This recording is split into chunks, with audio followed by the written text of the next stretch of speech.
An Indian court has finally handed down convictions over the deadly gas leak disaster in Bhopal a quarter century ago. But what does it mean for the victims and their families? And will verdicts like this make any difference after so many years? This is Inside Story.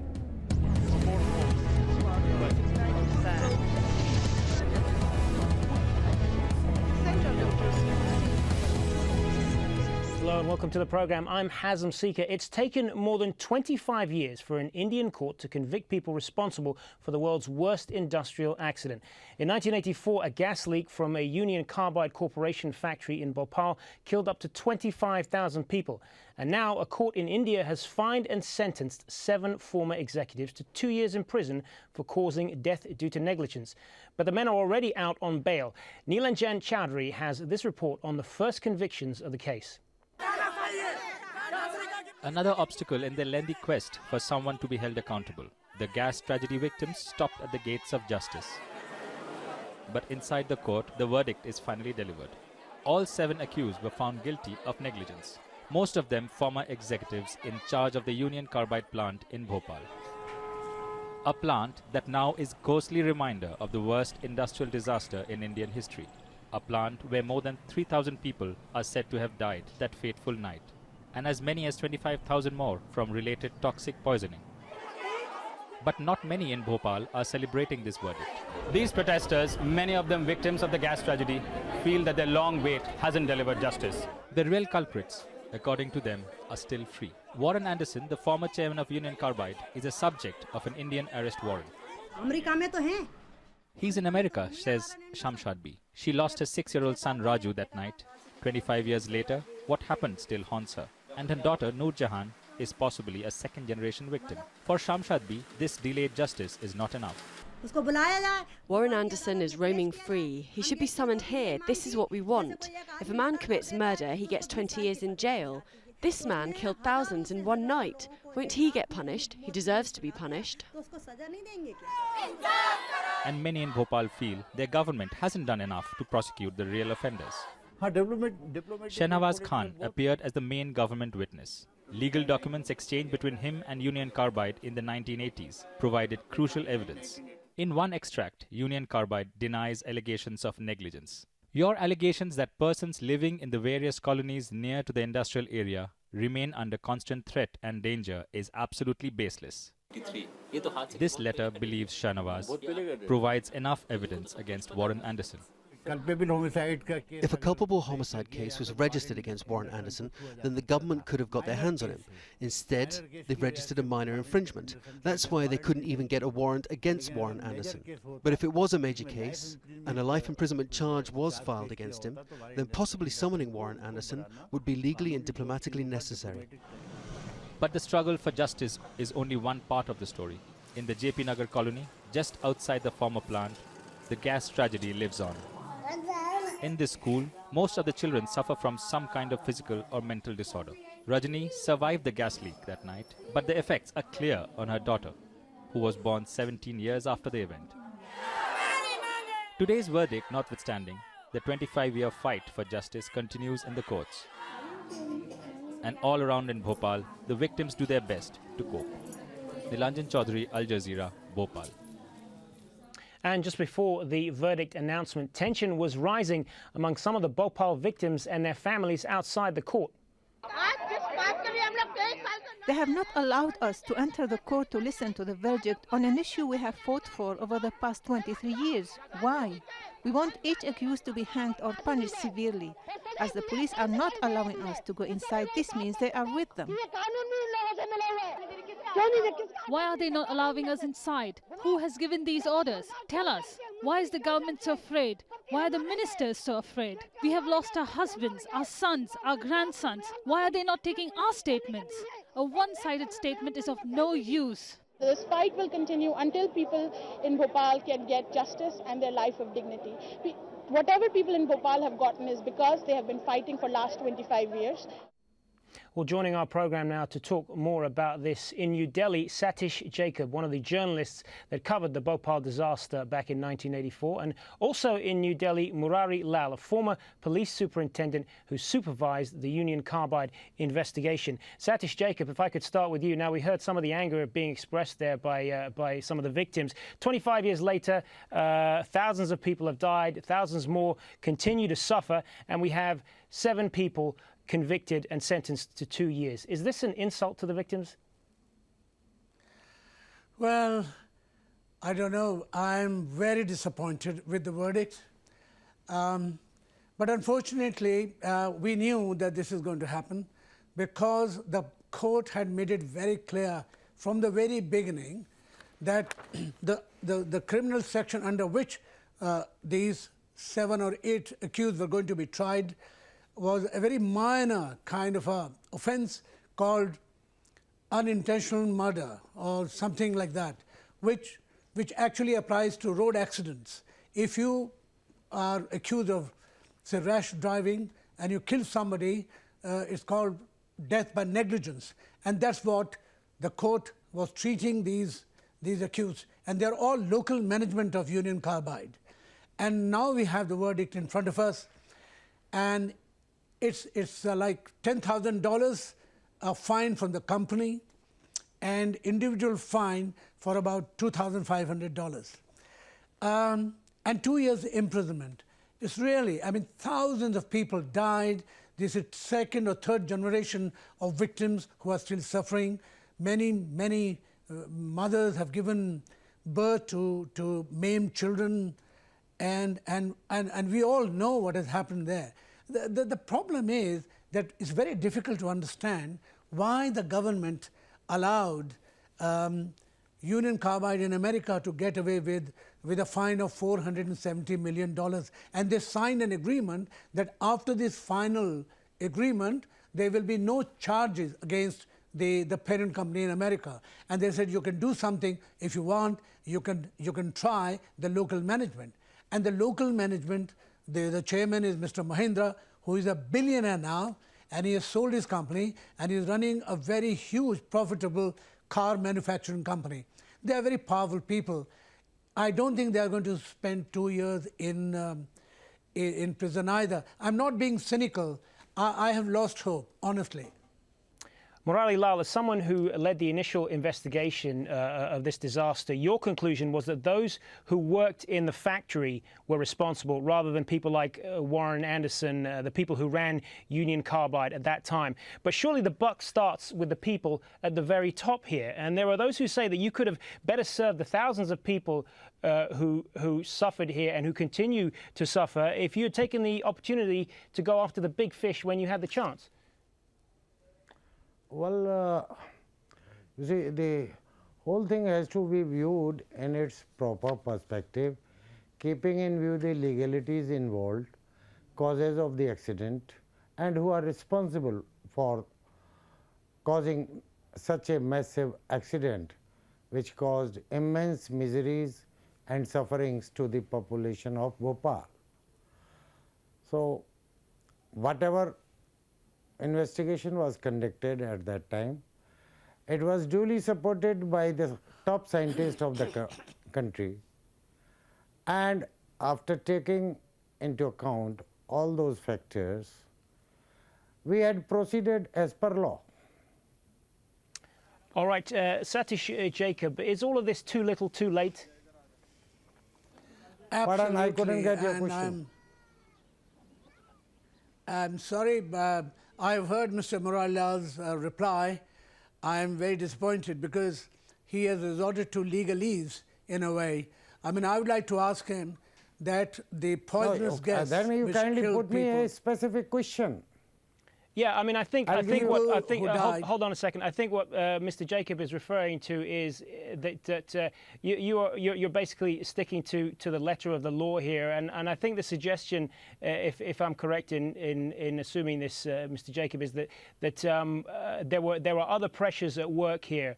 That were you under any pressure to simply to not go after the big fish, as it were, people like Warren Anderson, and to just stick to local people in the local people in India who worked for Union Carbide.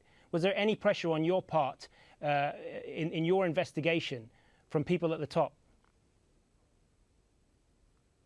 Pressure on any one of us. I was the middle level senior officer, and no one ever was pressurized, nor it was the culture of the CBI. Everybody was free to have his own views based on the facts, and we proceeded according to the facts of the case. You see, if you go into the very genesis of this case, our scientist appointed by the government, Dr. Vardarajan, in his report he had very categorically stated that the plant supplied by the company Union Carbide was having inherent defect, and this kind of accident was bound to happen even if there was a very short negligence, minor negligence. So it was inbuilt in the design itself of this Bhopal plant that this accident was bound to happen one day or the other. Satish Jacob, you want to respond to that? Yes, Pardon? I would like to. That there are two things I would like to ask Mr. Murari Lal. One is that he referred to the Criminal Bureau of Investigation, CBI, which is the apex criminal investigation body in India, and CBI had ordered the arrest of Warren Anderson, and one fine day we heard that Mr. Warren Anderson was allowed to take a plane from Bhopal, go to Delhi, and then go to America. And who ordered the release of Mr. Warren Anderson? That is number one. Second thing is let me Mr. answer this Vardarajan first question. said, no, let me finish. Mr. Let me finish. Mr. Vardarajan, the scientist, as you said, there was an inherent defect in the plant. The plant, before it was allowed to be commissioned, it was inspected by powerful people from America in Atlanta, and they had given the go-aheads. Secondly, the poisonous gas MIC, methyl isocyanate, was supplied by the parent company, and the same parent company did not use this poisonous gas in its other plants in other parts of the world. Why they allowed this poisonous gas to be used for the manufacture of insecticide only in Bhopal? So these are some of the questions, and you said that the responsibility was only with the local people and not the American company. All right, Murari Lal, several unanswered questions there, not the least of which is the fact that Warren Anderson was allowed to seemingly slip out of the country. Well, let me answer about the Warren Anderson first. You see, our Central Bureau of Investigation is a federal agency, and as you know, as per law in India, the criminal investigation is the prerogative of the states, and only when the states feel the necessity that they are incapable to handle the case, they request the central government to take over this case. Accordingly, in this case also, the gas was leaked on the intervening night of 2nd/3rd December 1984, right? And the Bhopal police registered a criminal case against the Union Carbide and other management, etc. When they found that its ramifications can be much wider than their returns, they requested central government and asked the CBI to immediately take over the case. Accordingly, although me and my team was dispatched to Bhopal on the 3rd December 84 itself, but legally the case was handed over to CBI by the Bhopal police on the morning of 9th December 1984. By that time, when Mr. Warren Anderson landed at Bhopal airport, the local police, Bhopal police, arrested him, and for reasons best known to them, they released him on bail. Mr. Warren Anderson returned to Delhi same evening and took a flight to America. I had no authority or power, or for that matter, when I say I, it is CBI had no authority to stop Mr. Warren Anderson, who was already granted bail by Madhya Pradesh police. All right. So, raising an accusing finger for CBI that CBI let him go out of the country is patently based on wrong facts. CBI had nothing to do by that time. Officially, we took over the investigation, if my memory is not falling, on 9th December 1984. Okay, this is number one. Now, will you please repeat your question number two? All right. We'll get to that in just a moment, but I don't want to get too caught up in the details of what happened 25 years ago. Let's just take a little step back for a moment and look at the events leading up to this verdict. Shortly after the Bhopal disaster in early 1985, the Indian government filed claim for $3.3 billion from Union Carbide in a U.S. court. However, the case was transferred to Indian courts the following year. In 1989, UCC struck an out-of-court deal with the Indian government, and Union Carbide gave $470 million in return for being cleared of all legal liabilities. But after widespread protests and an appeal, Indian courts reinstated criminal proceedings in 1991. In 1996, against local managers were downgraded from culpable homicide not amounting to murder to death by negligence. This meant the maximum sentence was reduced from 10 years to 2 years.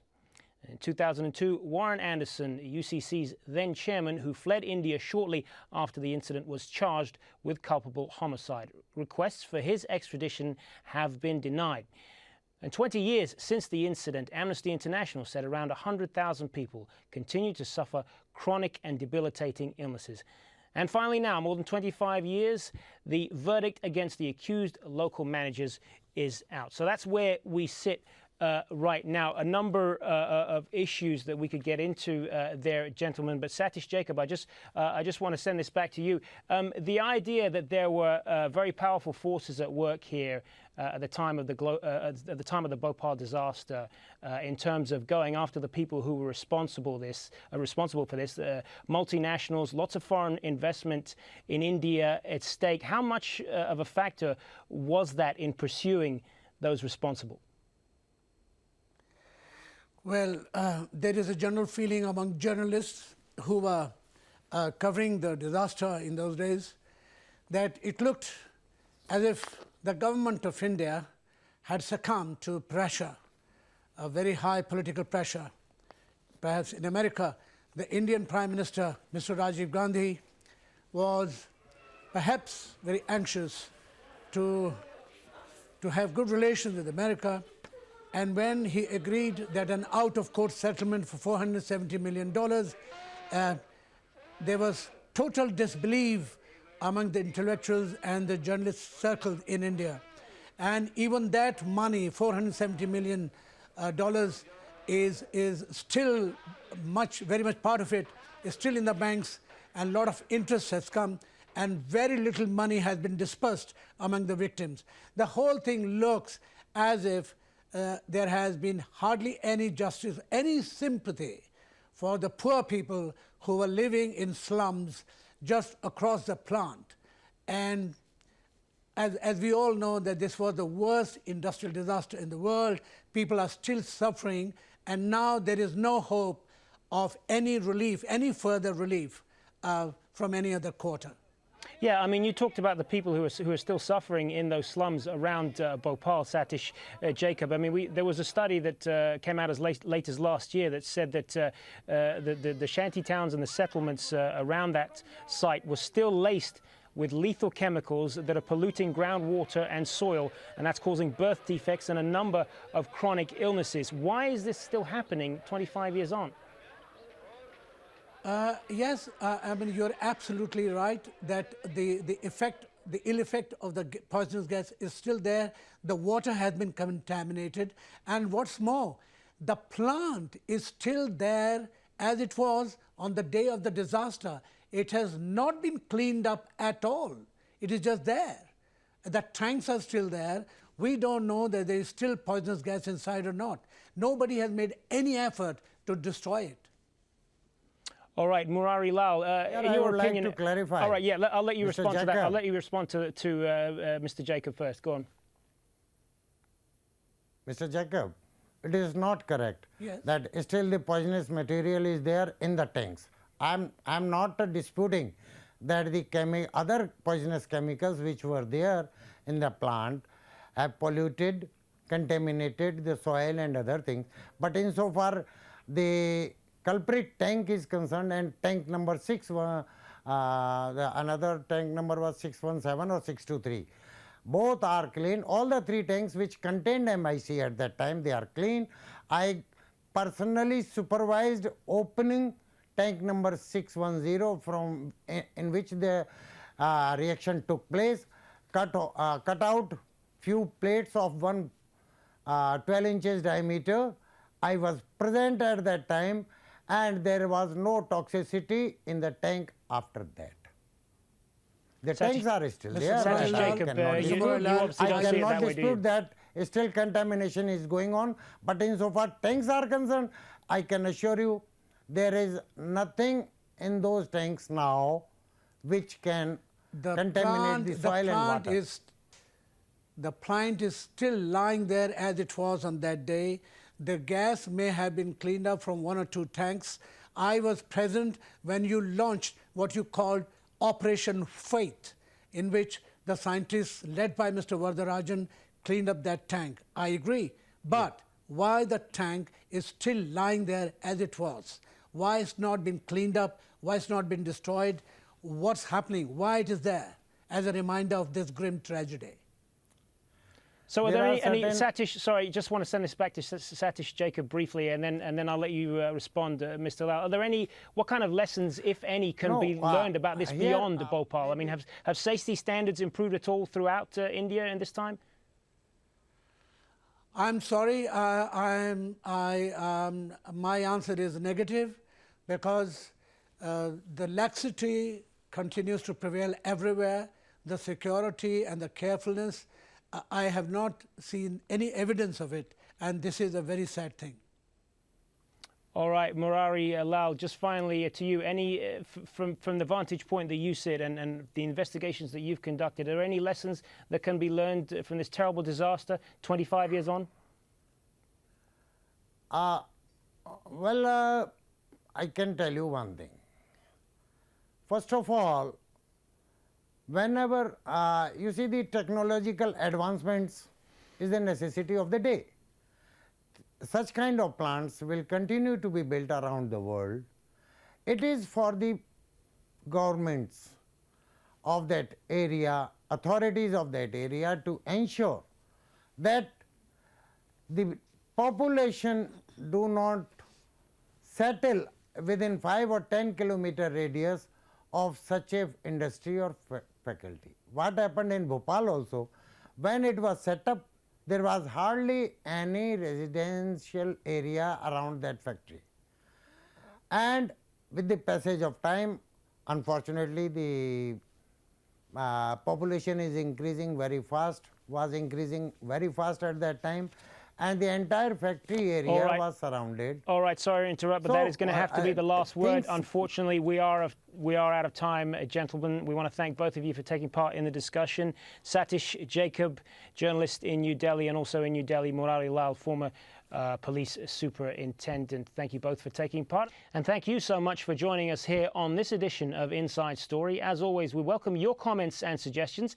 Please email them to us at insidestory@aljazeera.net. Bye for now.